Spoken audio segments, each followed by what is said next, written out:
Hi, this is Kat with Beadaholique, and in this video I'm going to show you how to make the Spring Flowers memory wire bracelet. Now this is a very basic memory wire bracelet, but I wanted to show you an option for a pattern when you're using multiple sizes and multiple colors of beads. Now I have these beautiful Czech glass bead mixes, and I have them in 4mm, 6mm, 8mm, and 10mm. So we have a lot of sparkle happening here, and this is the Spring Flowers mix, hence the name. I'm going to be using a 2.25 memory wire here. We do have different sizes, but you're going to see that a lot of these beads are nice and big, so they're going to have a lot of weight on that memory wire, so feel free to use whichever size suits your needs. All right, and the only tools that we're going to need is a pair of round nose pliers and, of course, our memory wire cutters. Please do not use regular flush cutters on our memory wire. You will definitely hurt your flush cutters, and I really don't want to see that happen. All right, so let's get started with some basic ideas here. So the first thing I always like to do, especially if I know my pattern already, you can add a bead stopper to one end if you want, but I know that my pattern is going to start the way I want it to because I've tested this. So I'm going to go ahead and come in and take my round nose pliers just to the very end of my memory wire, just like that. And then I'm just going to bend it backwards to create a nice little loop there. And just kind of twist that, and I'm going to get my second piece of the plier in there. There we go.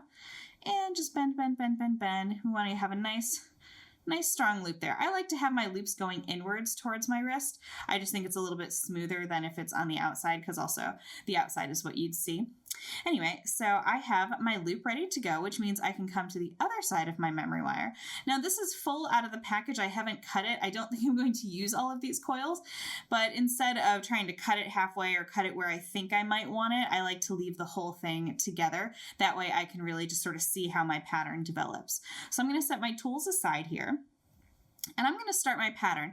Now what I'm going to do is I'm going to start with a 4mm here and go ahead and just kind of string that on. And I'm going to kind of slide it down so you guys can see the pattern develop. And then what I like to do is choose a different color. So I don't want to keep all within the same color. So I have that beautiful green going on there. So there's my 6mm. And again, choosing a different color, I'm going to come in with a pink.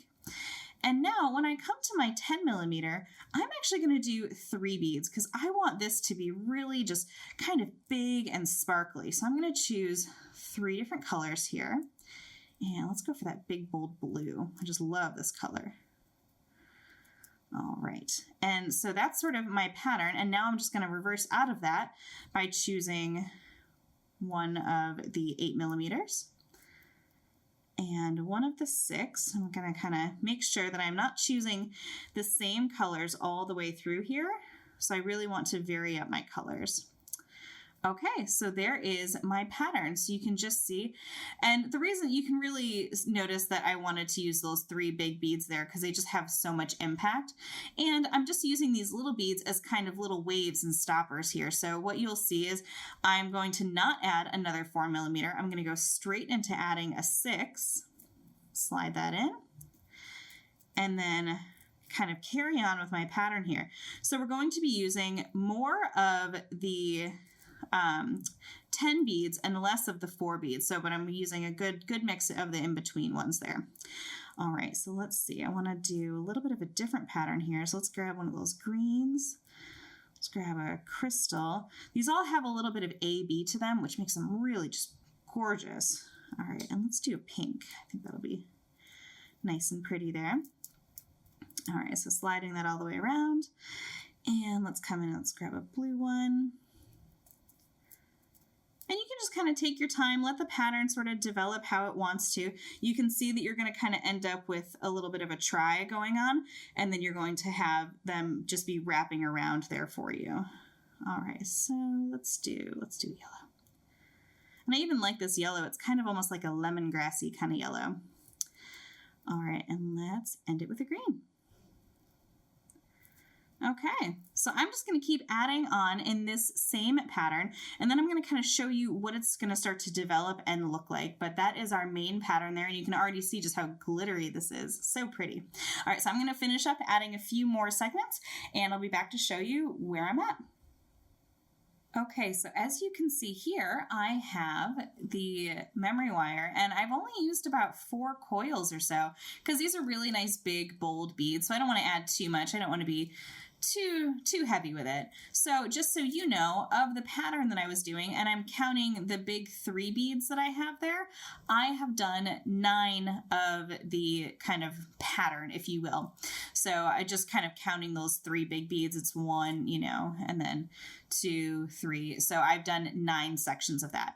And you can see that they just sort of, the ends are going to come together pretty nicely in the back, so that there will be sort of a back and a front. And that's what I was going for. So you'll get 3 on the front side there. Okay, so now that I've slid everything down to one side, I'm going to just kind of scooch with my fingers, making sure everything is taut, there's no gaps left.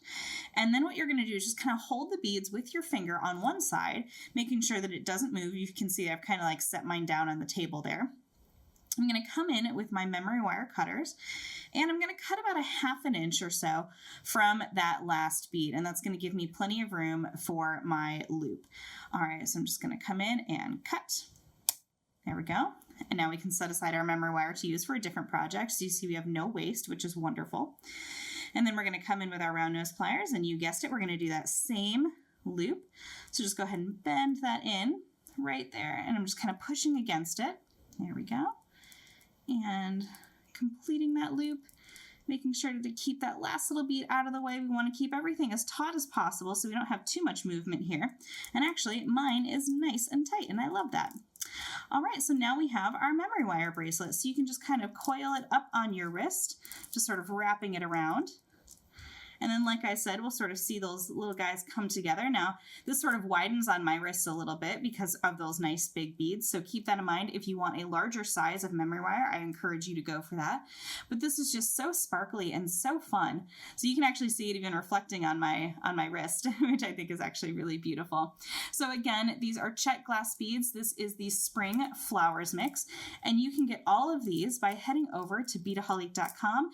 And don't forget to get your memory wire cutters as well. If you don't have a pair of those, you will definitely need them to complete this bracelet. Thanks so much for watching. If you're new to our YouTube channel, be sure to hit that subscribe button below to get all the latest from Beadaholique.